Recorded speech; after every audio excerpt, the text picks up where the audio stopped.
Bueno, buenos días para todos. Muchas gracias, Washington, por la presentación y por la invitación para compartir con ustedes algunas reflexiones sobre este tema. Para mí es un gran honor poder dirigirme a un público tan selecto y un desafío muy importante, y espero no defraudarlos.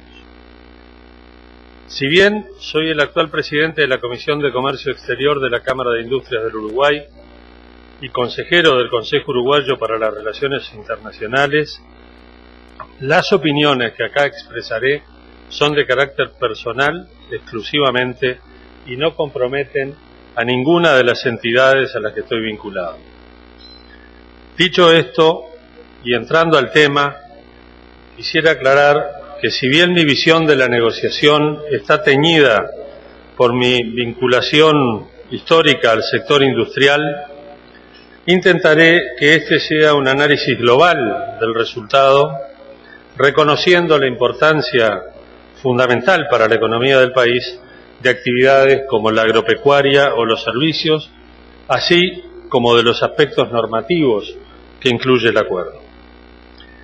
En primer lugar, me parece una muy buena noticia que finalmente se haya logrado acordar aquellos puntos que hasta este momento estaban obstaculizando el cierre de las negociaciones, que ya llevaban más de 20 años desde que se iniciaron, aunque efectivamente solo se negoció en 3 etapas, de entre 3 y 4 años cada una, entre el 2000 y el 2004, entre el 2010 y el 2013, y desde el 2016 hasta fines de junio de este año, que fue cuando finalmente se alcanzó un acuerdo. Y digo se alcanzó porque no se firmó nada todavía. Creo que eso es importante tenerlo en cuenta.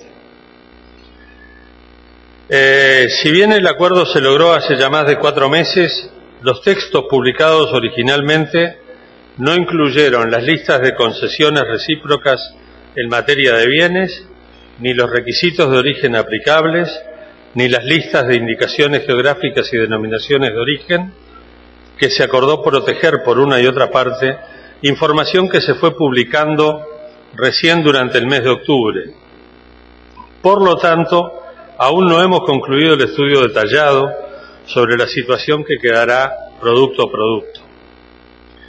Sin embargo, como desde la retomada de las negociaciones efectivas, esto es 2017, tuvimos la perseverancia de acompañar a las negociaciones en cada una de sus instancias clave, desde el primer momento pudimos adelantar algunas conclusiones preliminares que siguen siendo válidas. Debemos considerar que este es un acuerdo muy amplio y abarcativo que cuenta con un pilar político y de cooperación por un lado y con un pilar económico-comercial por el otro. En esta exposición me referiré básicamente a este último aspecto del acuerdo. Lo acordado recoge algunas de las inquietudes principales transmitidas a los negociadores y que sabíamos que eran puntos en los que la Unión Europea tenía una visión totalmente diferente y opuesta a los intereses de Uruguay. Como en toda negociación, no ha sido posible conseguir lo pretendido en todos los puntos. Sin embargo, es importante reconocer que lo que se logró es el acuerdo posible y que sin concesiones recíprocas en temas muy importantes, la negociación hubiera vuelto a detenerse sin avances por tiempo indeterminado. Así es como se ha logrado preservar el régimen de admisión temporaria y la inclusión de las producciones que se realizan en las zonas francas en el tratamiento arancelario preferencial. Este era un punto en el que la Unión Europea tenía una posición histórica absolutamente contraria y que sabíamos de las dificultades que podía aparejar en la negociación, pero finalmente se logró que el Mercosur pudiera mantener este tipo de normas de funcionamiento. Y otra cosa importante es que la Unión Europea, que en el inicio de las negociaciones había planteado que solo estaba dispuesta a negociar con una unión aduanera completa, en esta instancia de la retomada de las negociaciones en el 2016 se bajó de esa pretensión, reconociendo que el Mercosur nunca será una unión aduanera, mucho menos un mercado común. Este acuerdo posible además llega en un momento importante para el Uruguay, para el Mercosur y para la Unión Europea. Pero también es una buena noticia para el mundo en un momento en que los enfrentamientos comerciales de Estados Unidos con China y con otros países ocupan la atención de los mercados. Se reafirma la voluntad de ambos bloques de optar por la apertura económica para el desarrollo en vez de los enfrentamientos comerciales y la imposición de barreras arancelarias o de otros tipos.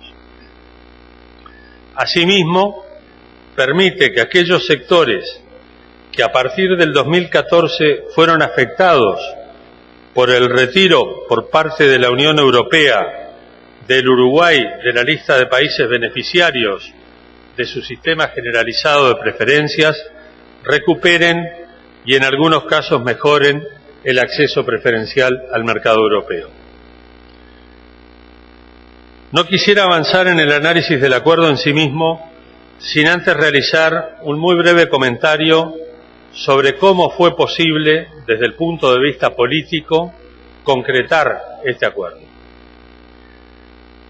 En este punto es muy relevante analizar el cambio en la posición de Brasil a partir de la asunción del presidente Bolsonaro y en particular de su ministro de Economía, el señor Paulo Guedes. Históricamente, el Uruguay impulsó en el Mercosur la búsqueda de una apertura comercial del bloque mediante acuerdos del tipo 4+1 o bloque a bloque. Por su parte, Brasil y Argentina fueron la piedra en el zapato, poniendo obstáculos para que el Mercosur pudiera desarrollar una política de apertura comercial negociada con países o grupos de países relevantes para la economía mundial. Esto fue la causa de la oportunidad perdida de acordar con la Unión Europea en mejores condiciones que las actuales en el año 2004. En algún momento durante este último periodo de la negociación se dijo: nunca estuvimos antes tan cerca de firmar un acuerdo. Desde mi punto de vista, eso no es correcto. En el 2004 estuvimos muy cerca de tener un acuerdo y perdimos esa chance porque Argentina y Brasil volvieron para atrás su oferta en materia de bienes y en materia de bienes sensibles para la Unión Europea.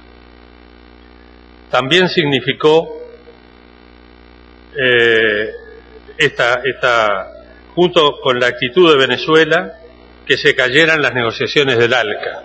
O sea, toda esta posición de cierre en sí mismo del Mercosur también fue una contribución importante, además de lo que hizo el presidente Chávez de Venezuela para terminar con el ALCA, que era también una oportunidad de formar un área de libre comercio en la cual el Uruguay podría haberse insertado muy bien.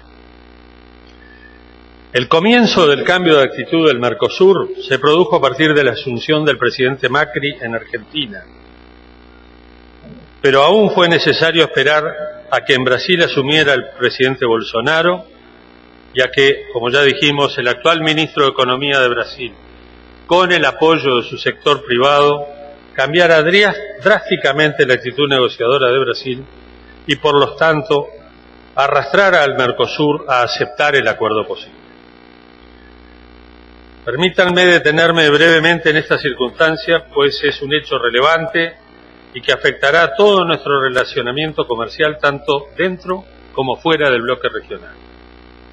El Brasil, al impulso de su ministro de Economía, está empeñado en que la producción brasileña alcance competitividad internacional. Para ello, está llevando adelante una serie de reformas estructurales que hasta ahora estaban pendientes, que incluyen la seguridad social, las relaciones laborales, el sistema tributario, las empresas públicas, la propia confirmación hecha la semana pasada por Petrobras de la puesta en venta de sus activos restantes en Uruguay, la distribución de combustibles, la distribución de lubricantes y la distribución de fertilizantes líquidos, es parte de toda esta reforma hecha por el presidente, impulsada por el presidente Bolsonaro y su ministro de Economía, junto con las obras de infraestructura que están ya iniciando y que Brasil necesita. Adicionalmente a estas medidas de carácter estructural interno, Brasil pretende rebajar su arancel promedio simple aplicado del 14% actual alrededor del 6%. Y también el Brasil pretende con esto abrirse el camino para entrar a la OCDE. Gracias a todo esto,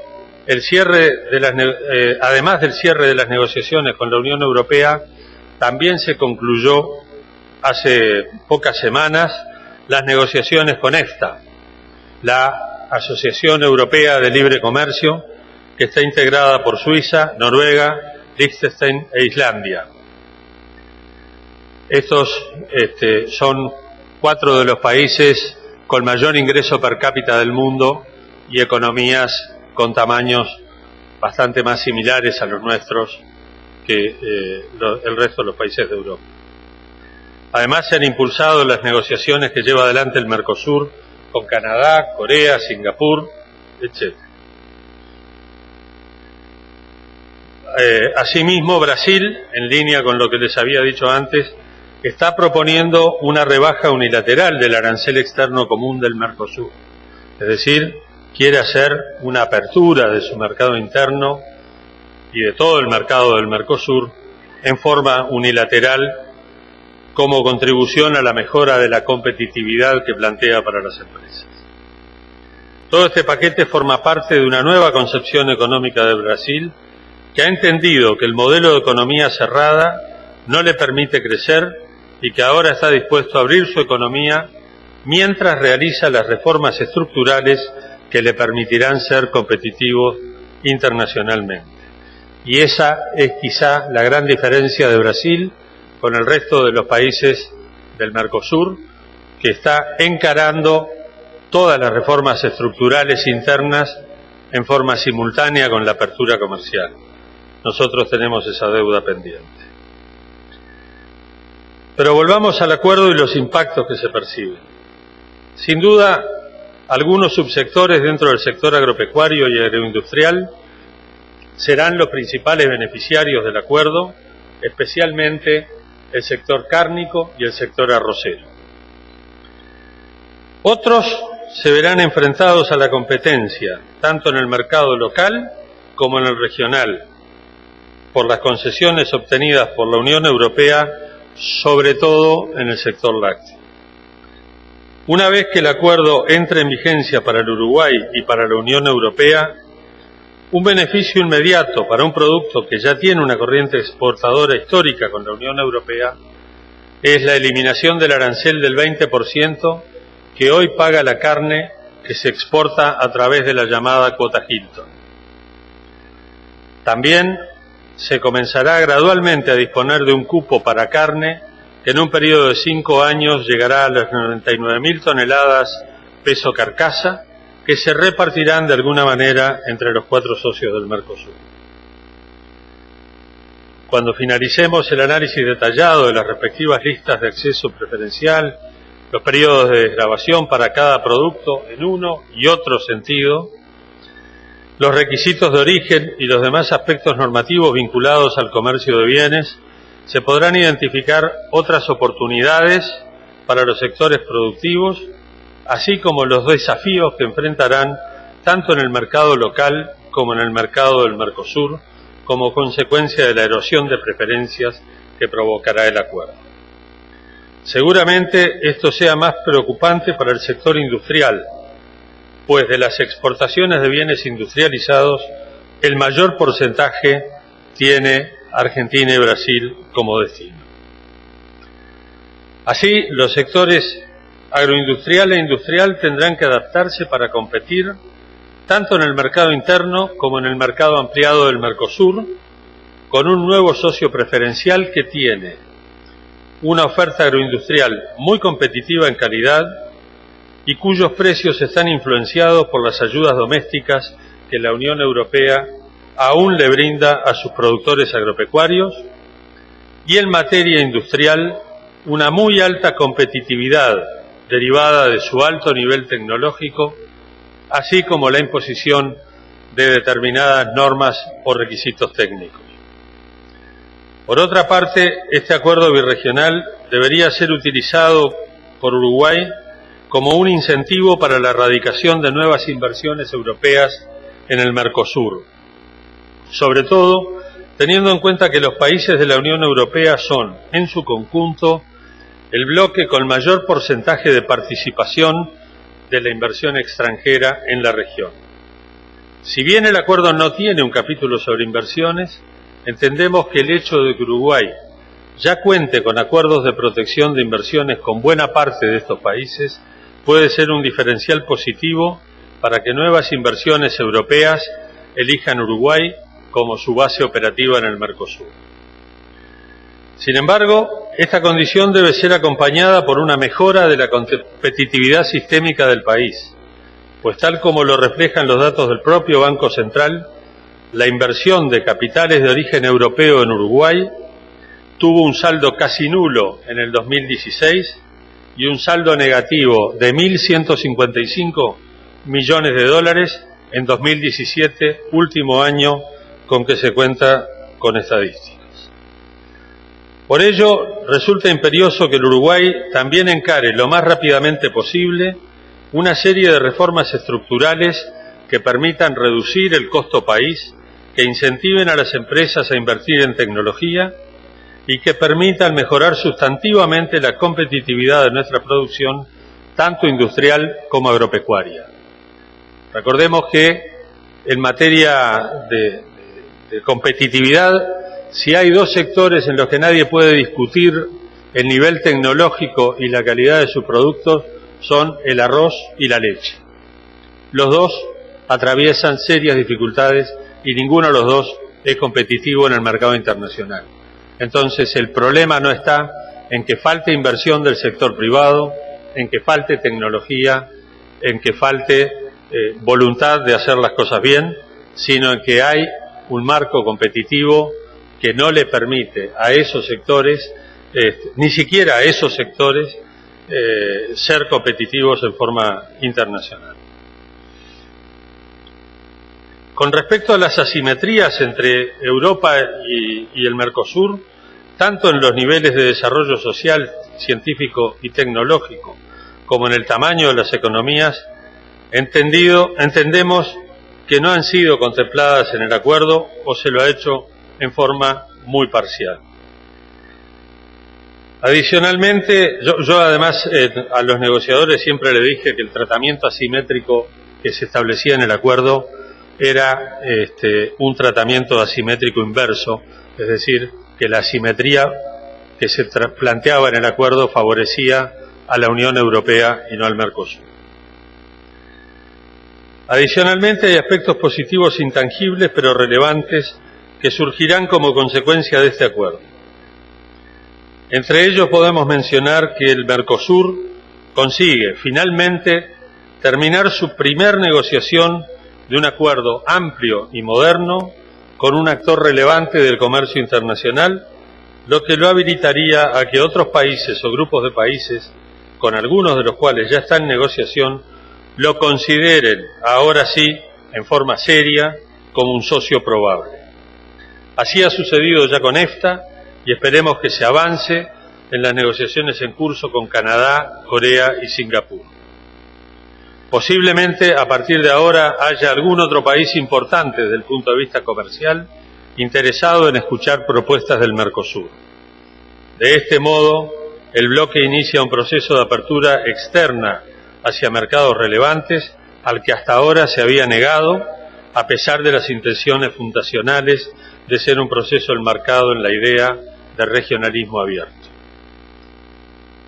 En segundo lugar, algunas de las normas que se establecen en este acuerdo forzarán al Mercosur y a cada uno de sus Estados partes a autodisciplinarse, a tener mayor transparencia y a eliminar algunas de las trabas impuestas al comercio intrazona.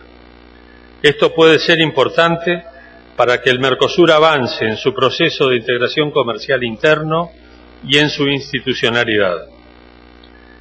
Y finalmente, y no menor, en la medida que el proceso avance y la región gane en competitividad en todos sus componentes, sus empresas podrán integrarse a las cadenas globales de valor.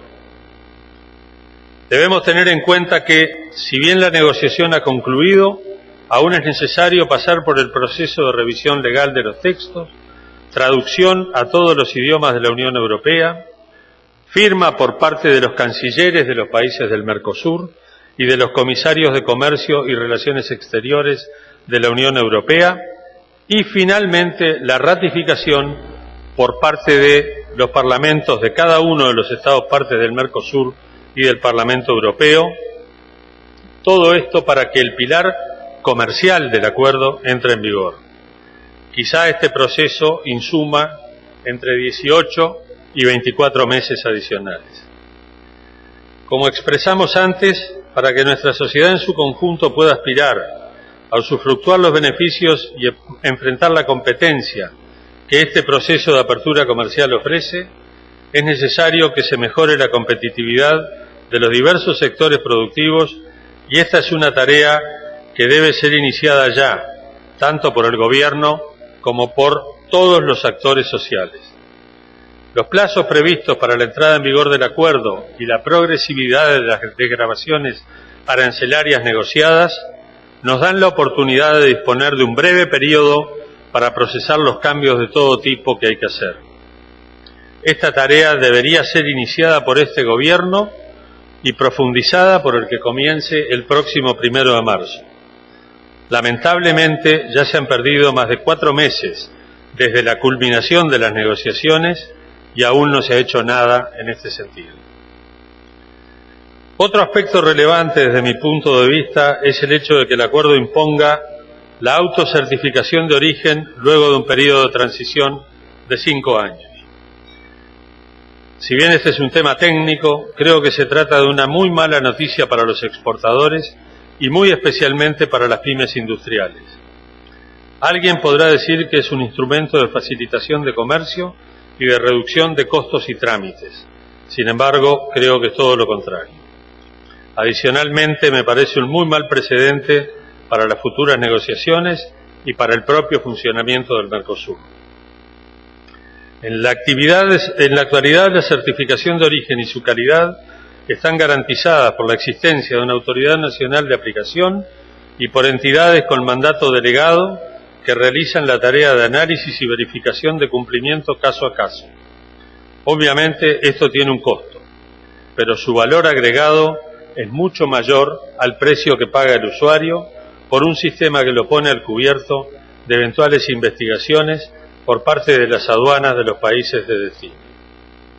Por otra parte, muy pocas personas en el país tienen un conocimiento claro y preciso sobre los diferentes regímenes de origen y cómo se aplican, lo que podría dificultar el acceso de las pymes a su asesoramiento, significando un sobrecosto mucho mayor al de la certificación por entidades.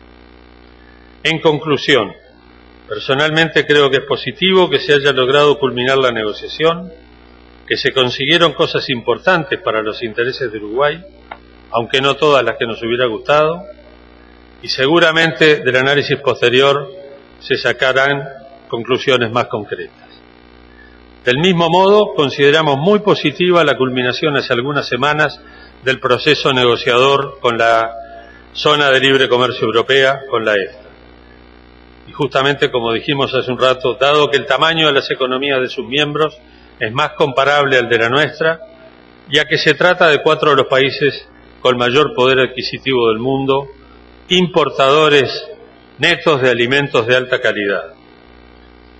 Y además es muy posible que, dada su menor complicación, este acuerdo entre en vigor antes de que lo haga el acuerdo con la Unión Europea. Muchas gracias.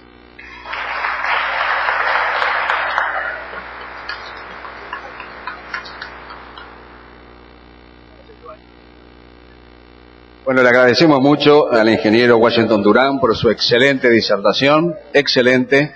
Y bueno, estamos abiertos, el ingeniero está abierto a las preguntas que quieran formularle. Nelson Mosco.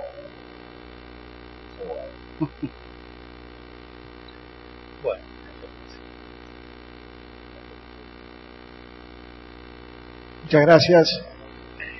Ingeniero, una pregunta con relación a cómo se planifica instrumentar el acuerdo, teniendo en cuenta que el presidente electo de Argentina, Fernández, manifestó en principio que no había acuerdo con ese proyecto de convenio, y en el día de hoy creo que dijo que lo había leído y estaba revisando un poco su enfoque, pero básicamente el acuerdo está impulsado por Brasil y sin que nosotros todavía tengamos definición parlamentaria, Uruguay ha mantenido una posición favorable. Nosotros estaríamos en condiciones, en el caso de que Argentina no quisiera participar o no pudiera participar del acuerdo por aprobación parlamentaria, de junto con Brasil y Paraguay hacer un acuerdo nacional de esos tres países? La pregunta es muy interesante y muy oportuna. A ver, el acuerdo tiene que pasar luego de la instancia de revisión jurídica formal de los textos y la traducción a todos los idiomas de la Unión Europea. Curiosamente está redactado en inglés, y el inglés será uno de los idiomas que salga de la Unión Europea si se concreta el Brexit, pero en fin, eso es una anécdota. Una vez que los textos estén prontos y traducidos, deben ser sometidos a la firma de los 4 cancilleres del Mercosur y de los comisarios que tienen que ver con comercio exterior en la Unión Europea, o sea, el comisario de comercio y el canciller. Esa es una instancia a nivel ejecutivo, digamos. Y ese cambio de posición del presidente Fernández, de alguna manera, debe reflejar alguna presión recibida de Brasil. Porque quienes han negociado esto han sido los ejecutivos. Si bien hay un cambio en el ejecutivo argentino, Brasil está muy interesado en este acuerdo. Entonces, a Argentina le queda una instancia que es el trámite parlamentario. Yo creo que la primera instancia, que es la firma por parte de los cancilleres, se va a dar. Por suerte, los negociadores en el acuerdo han recogido alguna sugerencia que inclusive la planteamos ya en las etapas culminantes de la negociación con respecto a la forma de entrada en vigor del acuerdo. El Mercosur tiene 2 formas de hacer entrar en vigor los acuerdos. Una es que entren en vigor una vez que los parlamentos de los 4 países, y aquí voy a hacer una pequeña paradita, el Mercosur son 5. Y no es el Mercosur quien está negociando con la Unión Europea, sino 4 estados partes del Mercosur. Ahí hay todo un tecnicismo, porque Venezuela no está incluida en la negociación, ni lo estará porque nunca quiso ser parte de esta negociación. Y la Unión Europea tampoco quiso que ella fuera. Una es entonces que el acuerdo entre en vigor una vez que los 4 parlamentos del Mercosur han dado su ratificación. La otra, que ya existe un precedente en la negociación con Israel, es que el acuerdo entra en vigor bilateralmente entre la contraparte, una vez que la contraparte la incorporó a su normativa, y el Estado parte del Mercosur que lo haya ratificado. Ese es el mecanismo que, por suerte, se eligió para este acuerdo, justamente en previsión de lo que podía pasar en Argentina. Es decir, el acuerdo va a entrar en vigor entre la Unión Europea y cada uno de los estados parte del Mercosur, una vez que el Parlamento Europeo haya ratificado el acuerdo y exista la ratificación por parte de Uruguay, Paraguay, Argentina o Brasil. Entonces, el riesgo de que el Parlamento argentino resuelva no incorporar el acuerdo, de alguna manera está neutralizado y es un problema para la Argentina, no para el resto de los socios. Del mismo modo, el país que consiga que su Parlamento lo apruebe primero, morderá primero las cuotas, porque las cuotas son cuotas al Mercosur, no a cada uno de los países. Entonces, si por ejemplo Uruguay es el primero del Mercosur en ratificar el acuerdo y el Parlamento Europeo ya lo tiene ratificado, podrá acceder a la totalidad de la cuota prevista para ese año de carne o de arroz. O sea que ahí hay un tema bien interesante y en el cual seguramente Paraguay va a picar primero, porque Paraguay ya tiene todo armado para aprobarlo.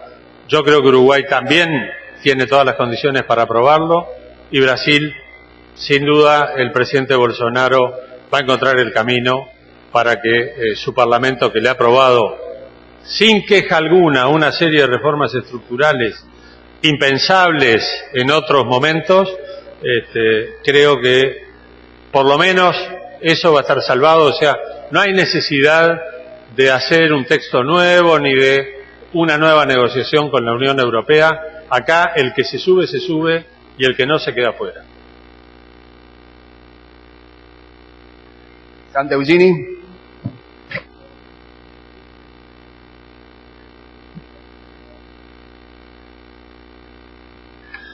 Bueno, ahí otra vez, sí. ¿Qué consideraciones puede hacer usted sobre la negativa de Francia, rotunda, de firmar el acuerdo con el Mercosur? Quien negoció el acuerdo con el Mercosur fue la Comisión Europea con mandato de los Estados. Por lo tanto, Francia por sí mismo ya no tiene nada que decir con respecto al acuerdo firmado.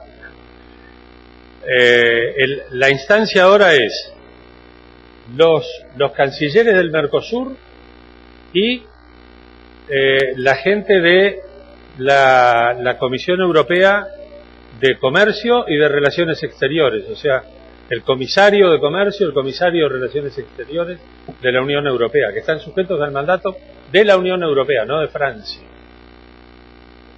Sí, claro, pero no tiene el derecho al veto. No tiene el derecho al veto. Y después, la ratificación parlamentaria será el Parlamento Europeo quien la haga, no un país individual.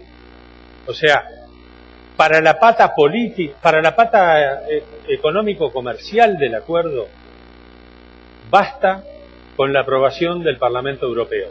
Y con eso entra en vigor. La otra pata, la de cooperación y la pata política, esa sí requiere de la aprobación de los parlamentos de cada uno de los miembros de la Unión Europea. Pero esa, yo diría, desde el punto de vista comercial, es la que no nos importa. Ya vendrá la cooperación, ya vendrán los temas políticos, eso ya se negociará, pero poco les queda para hacer a los ejecutivos de los países con relación al acuerdo en sí mismo, porque ya le delegaron a la Comisión Europea la facultad de negociar. Entonces, el Parlamento Europeo no lo puede modificar. Lo puede apoyar, lo puede aprobar o lo puede no aprobar. Ese es el veto. Pero será el Parlamento Europeo y no serán los países individuales.